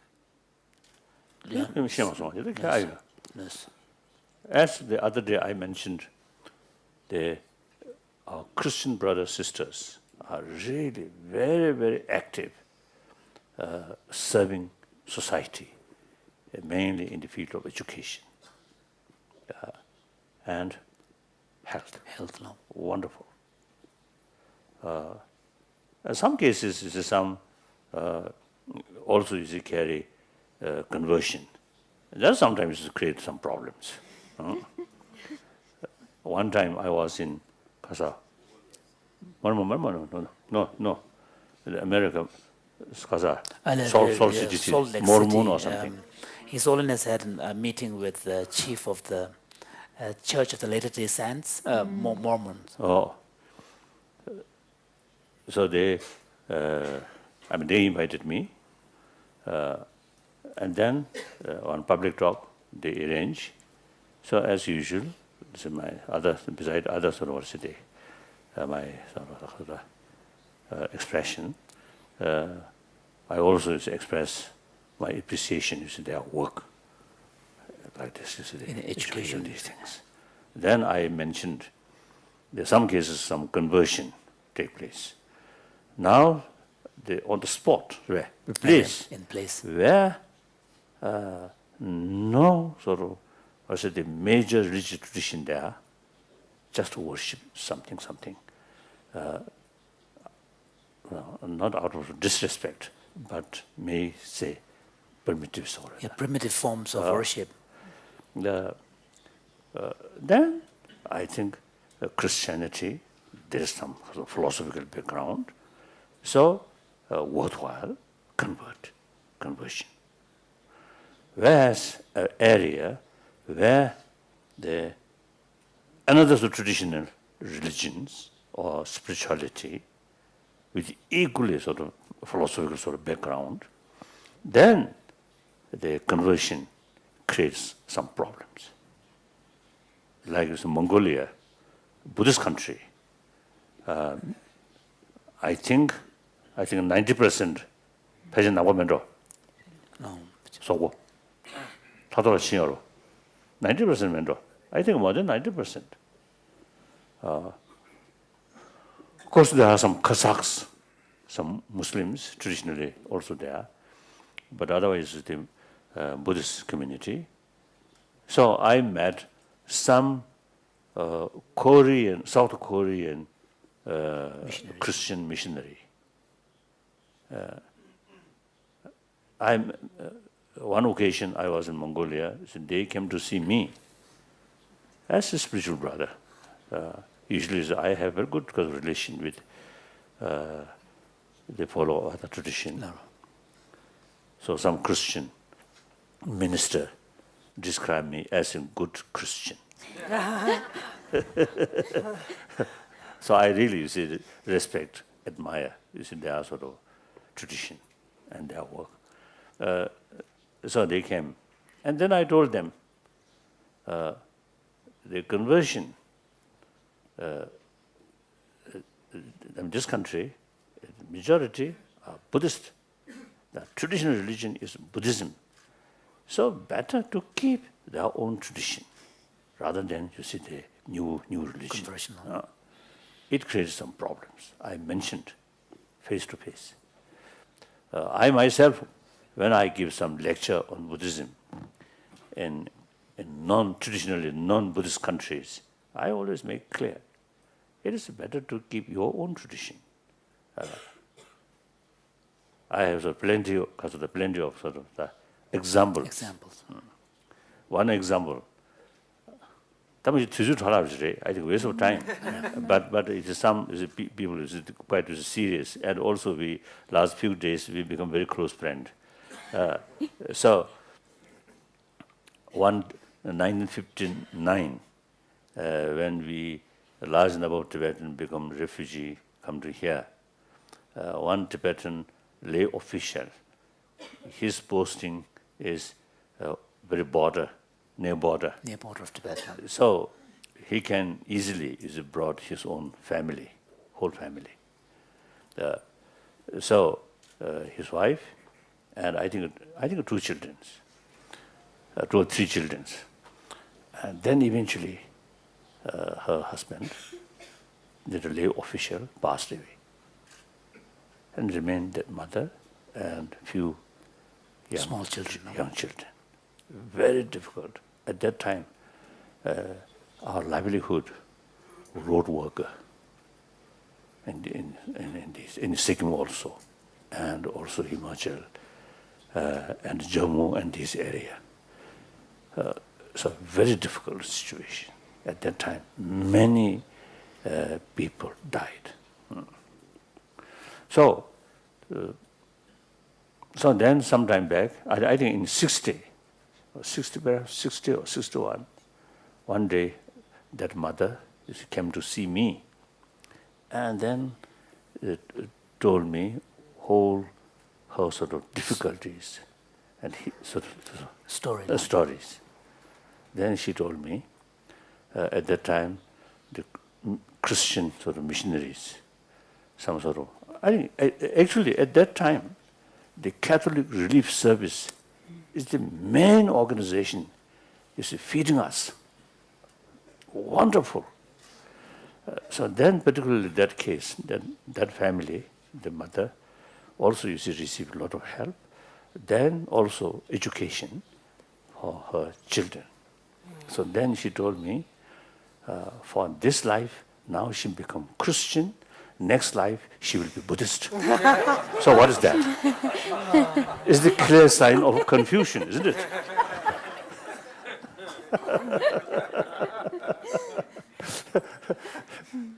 So therefore, it is much better to keep one's own traditional religion.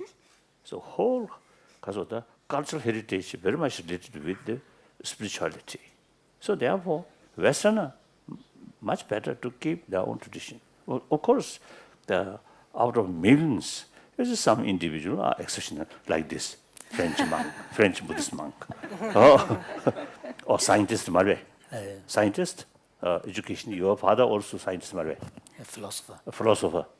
So these, of course, I think actually get some kind of taste, and then become Buddhist.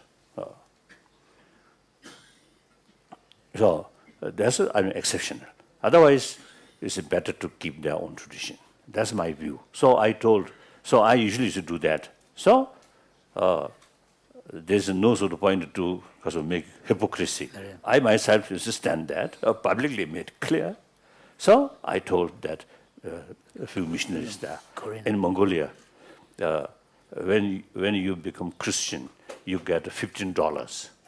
So some of Mongolian, quite clever, each year become conversion. So each year you see $15 they get. So nonsense. Not good, isn't it? Otherwise, I think our Christian brothers, sisters really made immense service. So we Buddhists, and I think Indian Hindus, the Ramakrishnan, Ramakrishna mission. You see, now I think they when started that. I think in perhaps 50s, 40s, 50s. Earlier in Calcutta in 1900. So it's some Christian, some Hindu organization. They really, involve education. Wonderful. So now so far Buddhist. Now in India, our monasteries, refugee Tibetan monasteries, they also create some education near the monastery. No. And then also, now inside Tibet, also now more and more monastery, when they get sort of permission from the local authority, they also create a facility for education and also health. So, so actually we are copying our Christian brothers, sisters of the tradition. Their example. Their example. Oh. And then some, you see, tragedy happen, then because of that, jointly. Collective effort. Collective effort. Now one time they Maharashtra, Sami, Gujarat, Maharashtra, Gujarat, Sami Chubushvitami, Gujarat, very immense sort of earthquake happened. Then a few hundred Tibetan, you see, voluntarily went there and helping with local people. Then recently in Orissa, the flood damage, typhoon. Typhoon. So the Tibetan also, you see, participated, some help, and some monks also. So this is a wonderful trend. Actually, one suggestion from Bishop Tutu. I usually used to have, you see, three sort of things in order to promote close understanding between different religious traditions. Firstly, meeting with scholars of different traditions, and then make what differences, what similarity. And then, naturally, there are differences. Then, what's the purpose of these different way of approach? Then, same purpose. Then, second, meeting with a practitioner. The other day I mentioned the Catholic monk. And also my meeting with Thomas Merton. Wonderful, wonderful. He, I consider, the real introducer of value of Christianity to me. Wonderful, wonderful. So like that, you see, the practitioner, meeting with practitioner, meeting practitioner from different traditions, exchange deeper experiences. Wonderful sort of, very helpful, immense helpful to understand the other's value, other traditions' value. And then third, like Assisi meeting. You see, leaders of different tradition come together and speak so same sort of united voice. The peace and spirituality, these things. Ordinary people's eye, such things are very, very important. I mentioned Bishop Tutu, these three. Then he added one, as the tragedy used to tell you in Cooperation Chandrati. So one thing that Bishop Tutu suggests is that whenever there are crises in the different parts of the world, particularly like natural disasters, then the world religious traditions should try to make kind of a collective, joint effort. It's wonderful. So that also is very good. So usually, sometimes, I mean, of course, Bishop Tutu, since many years we know each other, and I think our behavior, tribe, kind of character seems to be quite always similar. Joke, always teasing each other. So he described me mischievous Dalai Lama. So I also told him, you are mischievous. Then one day, quite nice, he mentioned, he praised me a lot. Then at the end, he mentioned, unfortunately, this person is not Christian.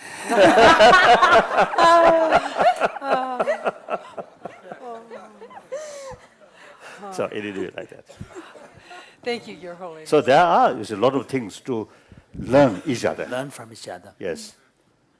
And some my Christian friend, you see, they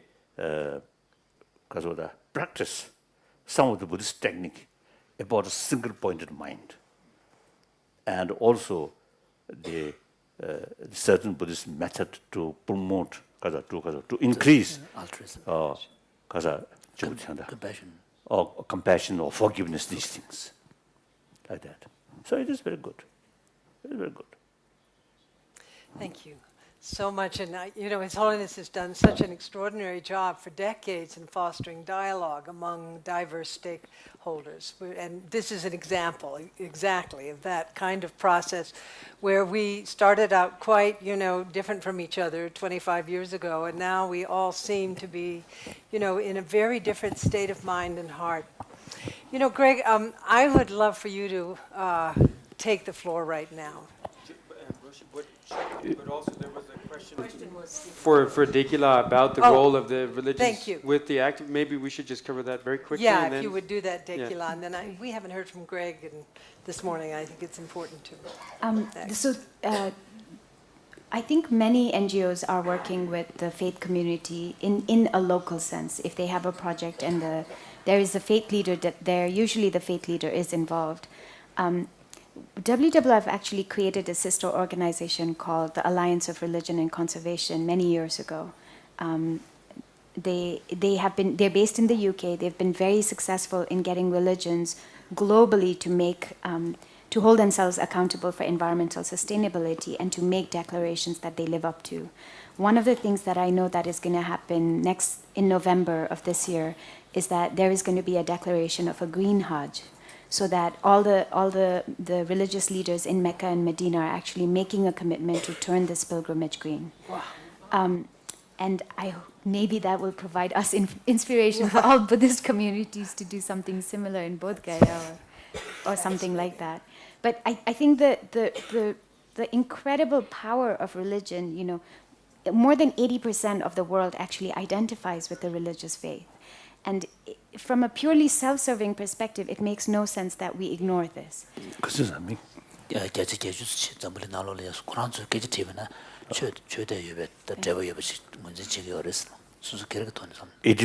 More. And then in the United States, there was I don't know. I think they say big portion among them hypocrisy. Yeah. Maybe they're not good religious people. And in the United States, there was a very recent Pew study that said over 9 out of 10 Americans say they believe in God. So this is, and if you break it down, which I know Elka will immediately think of, in terms of where they live or conservatism, that also makes a big difference. We see that there is a greater faith in the South, especially. I think. Yeah. Look, the Libya problem.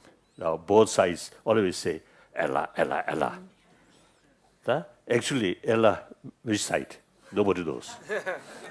Looks, you see, both following Allah, but killing each other. What sense? And Northern Ireland, Catholics, Protestant, hate each other. Both follow of Jesus Christ. What meaning? And we Buddhists also sometimes, and within Tibetan Buddhism, Buddhists also uses in the past sometimes quarrel, even killing. Chama. Yes. That's so-called the religious wars,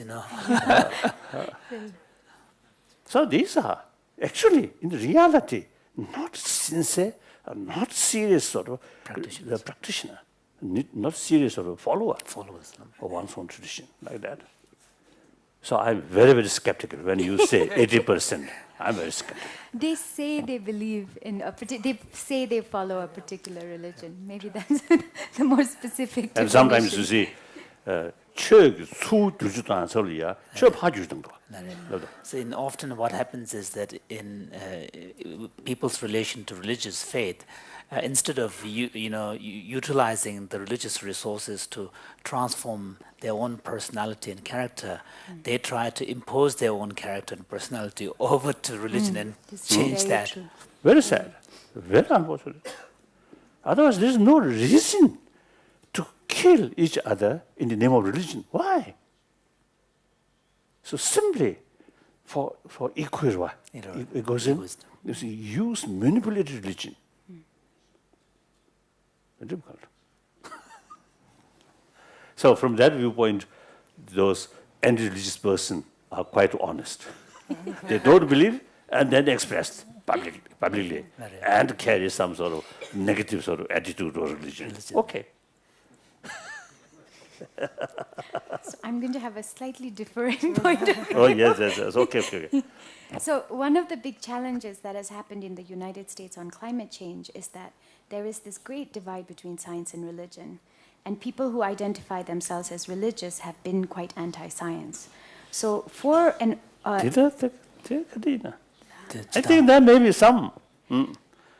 But can you generalize? I don't know. I don't know. I really don't know. Okay. So I think here some wonderful scientists.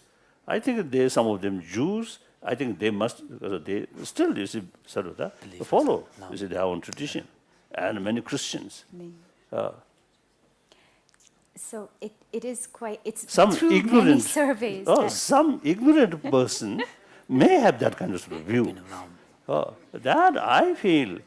So a lot of these people generally don't give much thought. They don't think through. So not much serious. Yes.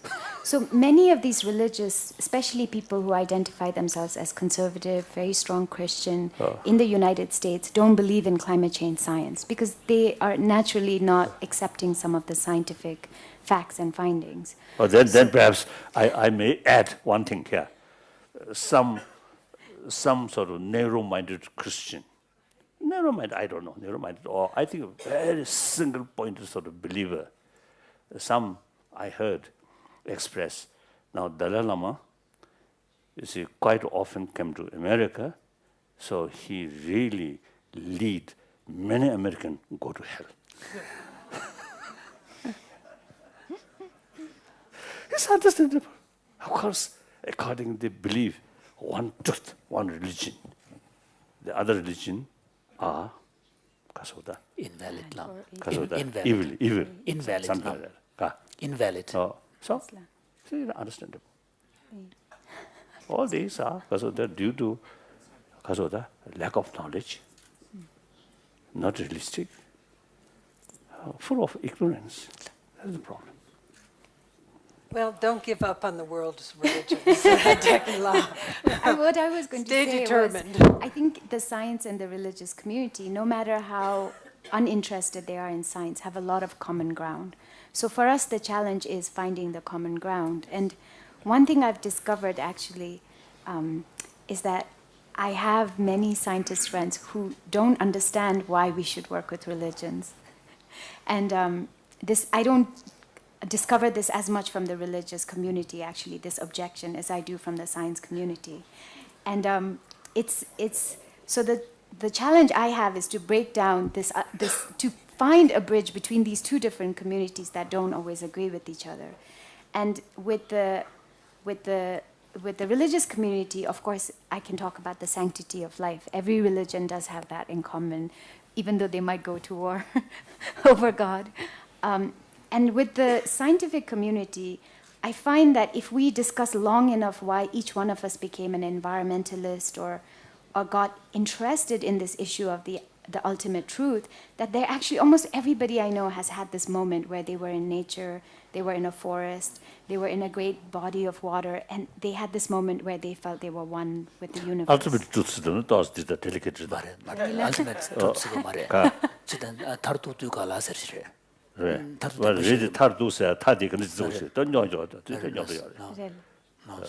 I'm only touching and running away from the topic.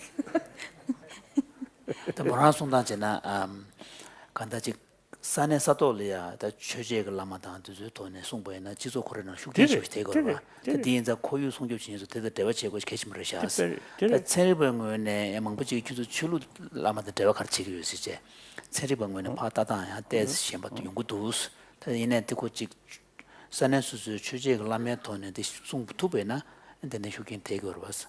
주주리아 개시에 그냥 최고 따다는 대배 돈에 셰고 셰고니 차거라 왔어.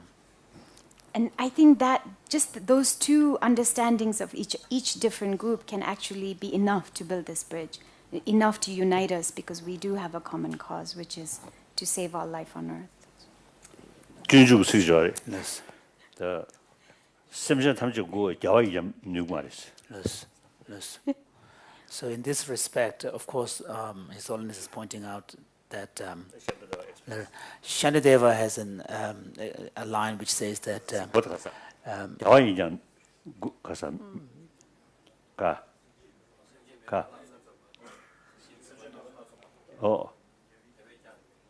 어떻게 당장님의 지신에서 사실 so Shantideva has a line which says that given the diversity of people in the world, if even the Buddha is not able to please all of them, then how can I even pretend that I could do that? So the point is that you need to reach out to those who are receptive and work with, instead of trying to make everybody kind of come to your side. I think we really can learn India's tradition. This country, 1,000 years, beside homegrown different religions like Buddhism, Jainism, and many Hinduism, the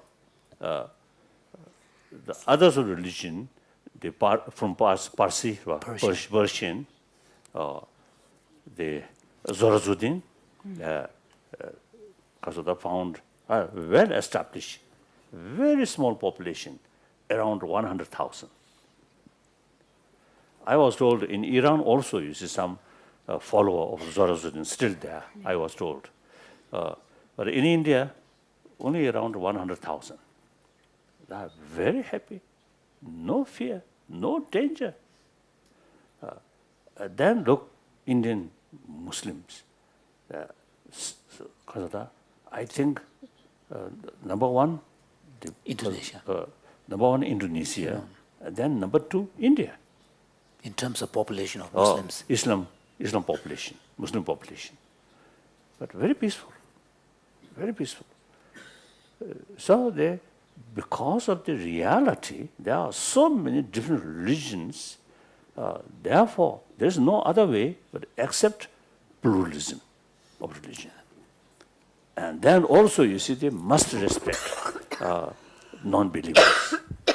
So that's the basis of secularism. Respect all religion, no preference, this religion, that religion, but respect. And also respect non-believer. I think that today's world, I think we really need using that kind of attitude. I think we can learn. So therefore, I consider myself as a messenger of India, like that. So these things, nothing, not come from my brain, something special brain. No. Simply, I learned from this country. Isn't it? Thank you. Thank you, everyone. So we will reconvene at 1 o'clock. Thank you so much, Dekila. Thank you, everyone.